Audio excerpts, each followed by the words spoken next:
Welcome everyone back to Hi Fam. I'm Avital and I am on a mission here to help you to build a strong family culture. And today we're going to be talking about the ways that our culture are actually breaking our ability to do that because modern dating sucks. So if this is a topic that interests you, welcome. And if you're not sure why it should interest you, well, let me just tell you, if you are a parent, if you are raising children, we need to care very much about their future prospects, about their ability to build their own meaningful relationships, strong families, and have real marriages in the future.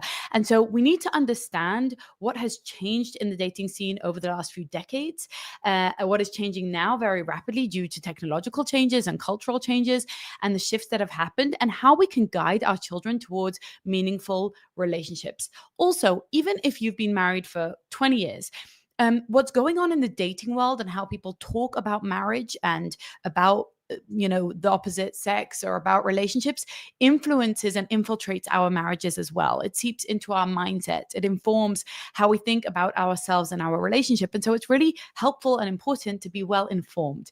Okay, so hi everybody, welcome to Hi Fam. My mission here is to help you build a strong family culture. I'm the mother of 5. I live in Israel. I've lived in the UK and the USA. I've coached parents from over 100 countries around the world, thousands of parents, on family culture. What is family culture? Well, it's what we do inside our homes. It's our rituals, our traditions, our rights, our values, the stories that we share, the real cohesion of who we are as a family and what we do and why we're here in the first place.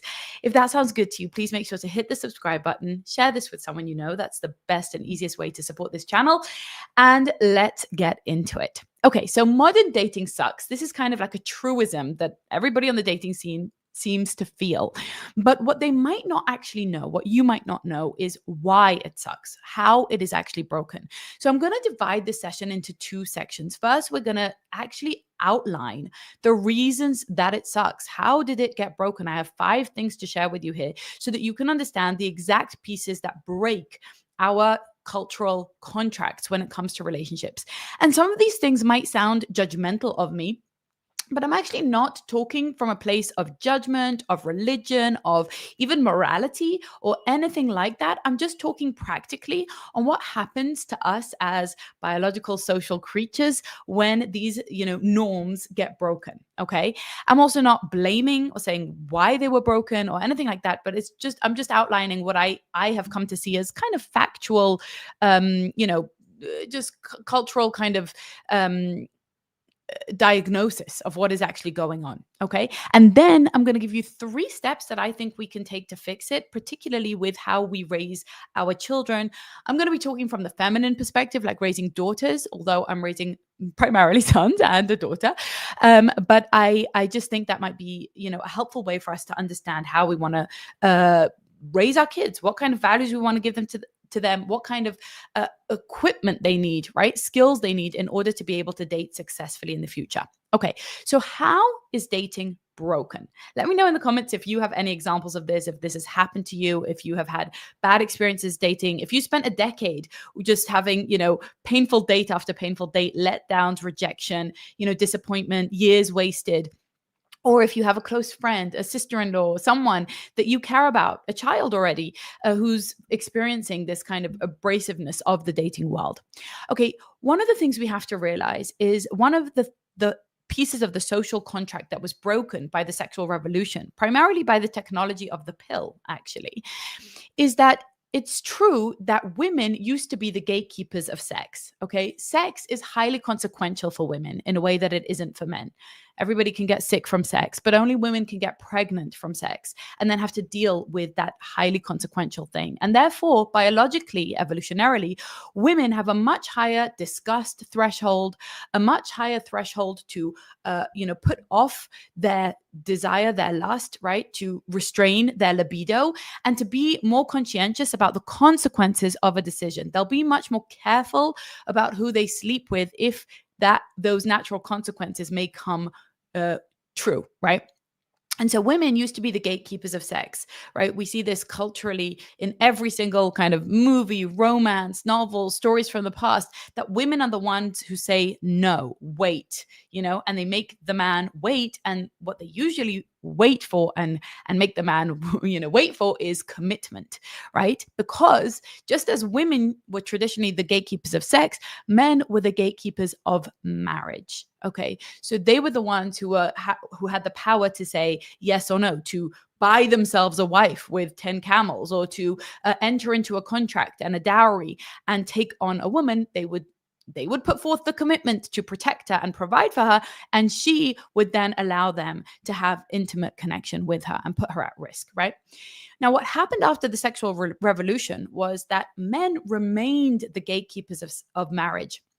They're still the ones who decide when to propose, usually, who are, you have women living with a man for years, pressuring him. When are you going to propose? When are we going to get married? I want the commitment, but he's not doing it, right? That's kind of a cultural meme that we see very often.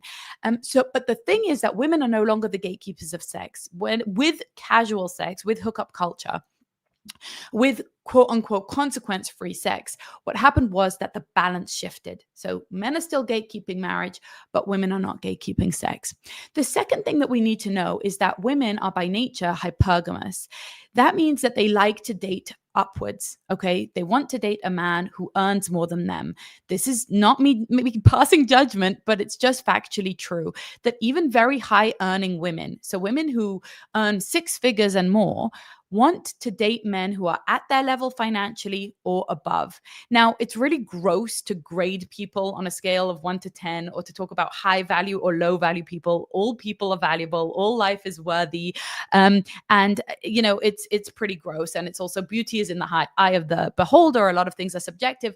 But for the sake of convenience of explaining these concepts, you can imagine that today, on dating apps, people do rate and grade, how desirable someone is in what is called the dating marketplace or the sexual marketplace. And it has become, well, it always was a marketplace, right? Where we're trying to get the best we can get. Okay. So if I'm a 5, I'm totally, average in looks and in income and in prestige and status and in my personality and everything, then you would imagine that in a kind of normalized dating marketplace, in a healthy dating marketplace, I would date someone else who's also a 5, right? And we would kind of match. We would come from similar levels of intellect, of chemistry, of attractiveness, right? And probably income and socioeconomic status as well, right? Just to be really realistic, of course, there's a lot of social mobility in these things, but generally speaking, that would be how it would work. Okay. But for hypergamy, okay? And hypergamy is the fact that women, if given the chance, are going to flock to the highest value man. I put that in quotations because it's such a gross term, but the idea being the man who's earning the most, who has the most prestige, who has the most power, who's the best looking, etc. Right? So you see this in polygamous societies, that you could have one man who's very rich and he has many wives, and then let's say he has 10 wives. Those, there are 9 men out there who don't get wives at all, right? So what happens on the dating apps is identical to that. What happens is that 1% of men get 99% or 80%, a very high percentage of women. Basically, 1% of men get all the women on the dating apps. Okay, why? Because a man who has a lot of money and power and prestige and is very attractive, he's happy to sleep with everyone. Okay, he'll sleep with women who are, a 5, a 6, a 7, a 8. He'll sleep with them all. There's zero commitment. It costs him nothing. It's just, good fun for him, spreading his seed. There's no issue for it for him, right? But what's happening is that they have no intention of marrying these women. Okay. So these 1% of men will sleep with all these women, but they will not wife up all these women. Okay. So that's the second thing you have to know. Okay. The first thing was that men used to be the gatekeepers of marriage. They still are. But women used to be the gatekeepers of sex. They're not anymore. The second thing is that women are hypergamous. So all of the women will flock to a small percentage of the men if we're not talking monogamy, if we're talking polygamy, as we are on the dating apps, right? Where it's a free for all. So 1% of the men will get all the women. And what will happen then is that 99% of the men will get no women. They'll have no opportunities. They won't even get a date with a woman. Okay. And that leads us to the third point, which is that all of those women, okay, even women who are less desirable, okay, even women who we would call them, a 3 or 4 or 5, whatever, they get to sleep with men. Okay. They get to sleep with men in their 20s. They don't experience rejection in their 20s when they're young, when they're desirable. Okay. But all of the men are experiencing rejection after rejection in their 20s. They keep being rejected throughout their 20s, right? Because they're not in the top 1% of desirable men. Okay. And this leads me to the next point, which is unfortunately true. Okay. It's just biology. Don't shoot the messenger, which is that women are most desirable in their early 20s. Okay. No matter how gorgeous and hot and smart she is and how many PhDs she has or whatever, women are most desirable at the age of 23 is their peak. Okay. And men are most desirable a little bit later in their 30s, usually, because that's when they've built wealth, prestige, power, status. Okay. And so this is the crazy imbalance. This is why dating is broken. Women in their 20s get to sleep with the top 1% of men. Okay. They get to sleep with a 9, call it. Okay. A high earner, a really impressive guy. He sleeps with her, but he won't marry her. And so something breaks in their head where they expect to marry a man like that. And they build an unrealistic expectation of who their husband in the future is going to be. Okay. When they finally hit their 30s and they're like, okay, it's time to settle down. I'd like to build a family. I want to get married. They've had so much exposure, so much choice, so much experiences with these, high value men usually, that they are now really uninterested. Everyone else feels like they're settling. It feels like they're settling for a poor choice if they now suddenly date someone who's kind of a good match for them or at the same level of attractiveness and desirability to them. Okay. And so all of those women are not experiencing rejection in their 20s, but as soon as they hit whatever, say their 30s, they suddenly start to experience rejection. And suddenly the man who I wouldn't have dated him when I was 25, why would I date him when I'm 35?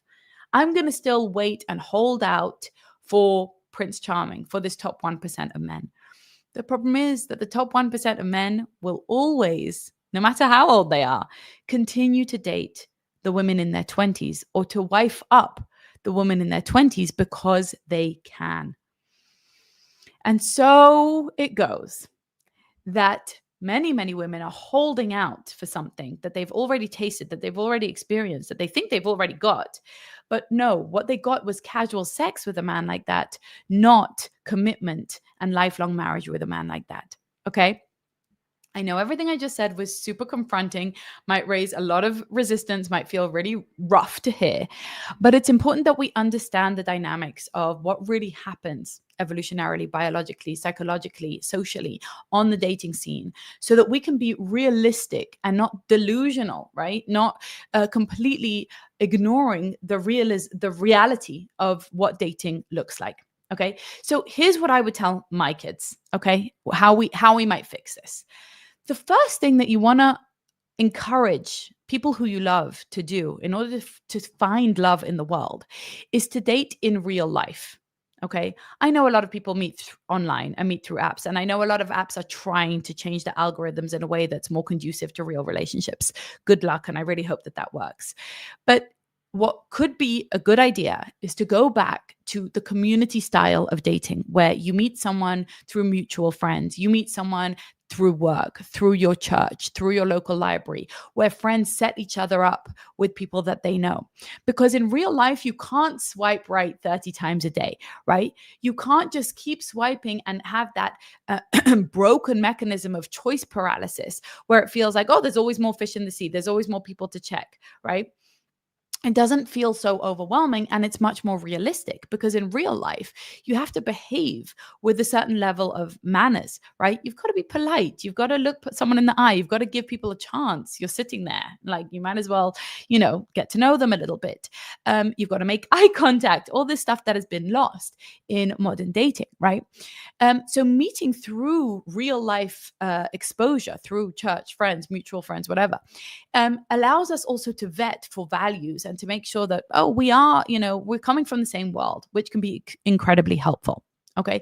So that's the first thing that I would really encourage my children to do, is to make real connections within communities. And I know that this is a painful subject because many of my audience members feel really isolated. Like, when do we meet these people?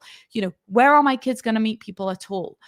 We don't have a robust sense of branched out community that is going to take care of and care for matchmaking, right? But I want to tell you that if you have a 5-year-old, then your job starts right now. Maybe you don't come from a Jewish Orthodox tradition, that has matchmaking built in. Maybe you don't come from a traditional Indian tradition that builds in matchmaking. So in that case, you've got to build it in. You've got to build in real connections with other families that share a lot of values with you, that you could foresee your children, hopefully one day, matching up with their children or their children's friends, right? You've got to actually set in motion a vision for how we meet worthwhile, meaningful connections that could be appropriate matches for my children. One of the things that we've done in the modern Western dating world is that we've just completely removed parental involvement in this. It's seen as not my business. They'll figure it out. They'll go to college. They'll meet someone. I don't even know about this. They don't want me in their business. It's their affairs. I don't know who they're going to be attracted to. I don't know who they're going to be when they grow up. It's not my problem. It's not something that I'm even supposed to be involved in. And meanwhile, the parents are sitting, fretting, frustrated, worried, hopeful at home, but completely uninvolved. Now, I'm not saying you should get all up in your child's business or be controlling. I'm saying, just like you want to set them up for success in their education, in their social life, in their hobbies and skills, you want to set them up for success in their future relationships. That means they need to see great examples of relationships in their home. They need to see, hopefully, your marriage at home being a good example, but also other marriages. They need to see other households around them, uncles and aunts, family members who you eat at for meals, who you do Thanksgiving together, who you go on hikes together, and see that this is a worthwhile, possible pursuit, and how it's done, how couples interact and work together as a team and make it happen, how they met, how they maintain, how they overcome obstacles. This is the type of thing that we as parents actually do, I believe, have a responsibility to help and convey and shape our children's future in that regard. And you might be looking at me like, Avital, you sound so crazy, archaic, patriarchal, from another world, from another time. Like, fair enough. All of that might be true. Okay. But it's very interesting. I'll just go on a slight tangent. I made a video not so long ago about raising masculine boys. And one of the things I said was that it's really unattractive for a man to be, a puddle and to be an emotional mess all the time. And one of the things that I do want my boys to learn is some stoicism and some masculinity and strength in the sense of managing their emotions. Yes, they should express themselves. Yes, they should, be in touch with their emotions and not suppress them. But no, they shouldn't be, blubbering messes all the time and make it very difficult for their partners to support them. And someone came at me in the comments. They were very upset. They were like, ew, it's disgusting that you're even thinking about your child being attractive for a future spouse instead of just empathizing with their feelings right now. Like, that's a gross emotion for a mother to have. Why are you even having that thought? It's perverted and it's weird. And I don't know, let me just own it for a minute and tell you why I do think that way. In my opinion, there are several pillars that make up a good life. In order for my children to have a good life in the future, one of the things I deeply care about is for them to have a long-lasting, loyal, deep relationship, marriage. Okay, I believe in the institution of marriage, and I believe that it's a really good way of raising children and a really good way of having lifelong friendship, better sex, better health results, better stability in society. There are lots of reasons to believe in marriage, and I do. And so if I told you that I'm going to, help my child to become an amazing basketball player by practicing their basketball skills, I don't think you'd find that perverted and weird and controlling of me. If I told you that I'm going to try and get my kid to be a really fast, good, thorough reader and be well-read and well-educated, or teach them another language, or set them up with any skill in their life, somehow in the modern West, that would be acceptable. But when I say I would like to make sure that my children have the emotional skills and the values to be great partners in the future, to be good husbands, then that's somehow gross of me, right? But I do. I think that part of having a good life is having a good relationship, and part of having a good relationship is having the marriage skills. By the way, this is something that I teach inside of my course, married-u.com. You can check it out. I'll link it below. But the whole idea there is to learn to be a fantastic wife and a fantastic husband so that you can reap all the great benefits of having a strong, marriage with real longevity to it. And so, yeah, I think it does matter to raise my kids to be attractive partners. I think their life is benefited. They will do better in life. They will be happier, healthier individuals who will live longer, who will make more money, who will have more impact on the world, who stand to build families and futures and meaningful lives if they are attractive. And by the way, being attractive is often a choice. Sure, we all have what God gave us, what we were born with, but we can learn to behave in ways that are more attractive, to put ourselves together in ways that are more attractive, to emotionally handle ourselves in ways that are more magnetic and attractive. Now, if I told you that I'm trying to teach my kids amazing business skills so they can be great salespeople and they can make a lot of money, you'd be like, okay, cool. Yeah, sure. Of course, they need that. But if I tell you I'm trying to teach my kids great dating skills, how to be a really attractive partner to potential partners in the future, you're like, ooh, gross. That's weird. So I don't know. To me, that's not weird. To me, that just makes sense. That's just what I want for my child's success. Okay. And I think I would advise that we all care for that and nurture that in an active way. I think it's unfair to remove parental involvement from our children and just send them to the wolves and just be like, good luck. Like, me and daddy found each other, but I don't know how you're finding your partner. You'll figure it out. Just college, dating apps, hookup culture, casual sex. It's working so well for everyone else. I'm sure it will work for you too, right? I mean, it sounds really ridiculous and almost a little bit cruel. Okay. So, no, we need to give them active advice on what they should be doing. So, the first thing I told you was date in real life. That's active advice we can give our kids. The second thing is that they should keep their body count low. Okay. Depending on where you come from religiously, maybe you're going to tell them to save themselves for marriage.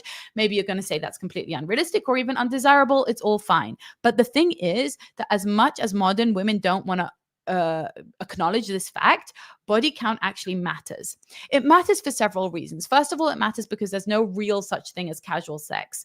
Sex is designed for pair bonding. It's designed to imprint an emotional connection with another person. And there are a few people who maybe have casual sex and it doesn't imprint on them.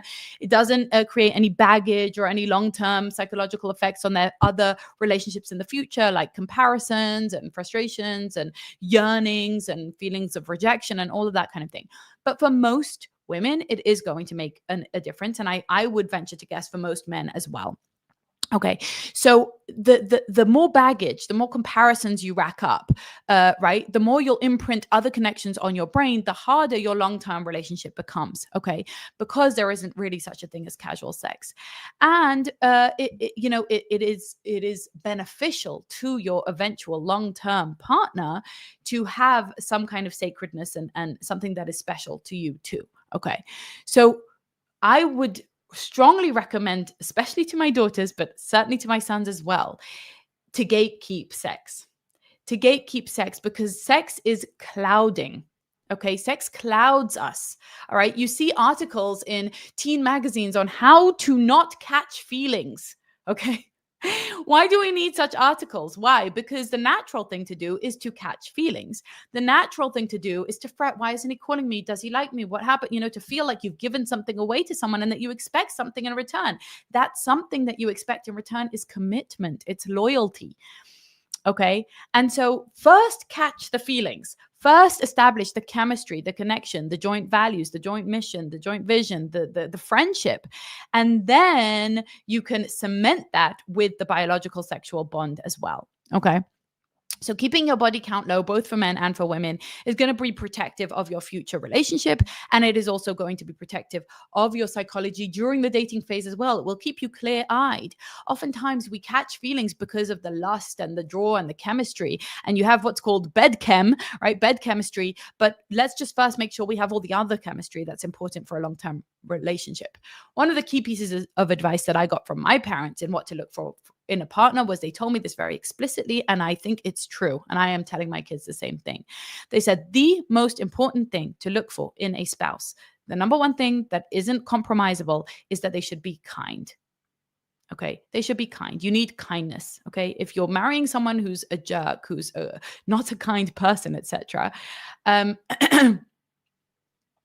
you are, up for a life of struggle and frustration and difficulty and pain. Okay, but let me say beyond kindness something. Okay, and this is especially true for my daughters, right? For my daughter, is that women in today's day and age on the dating scene are looking for men who are already established. And that means men slightly later in their lives, right? Women care about prestige.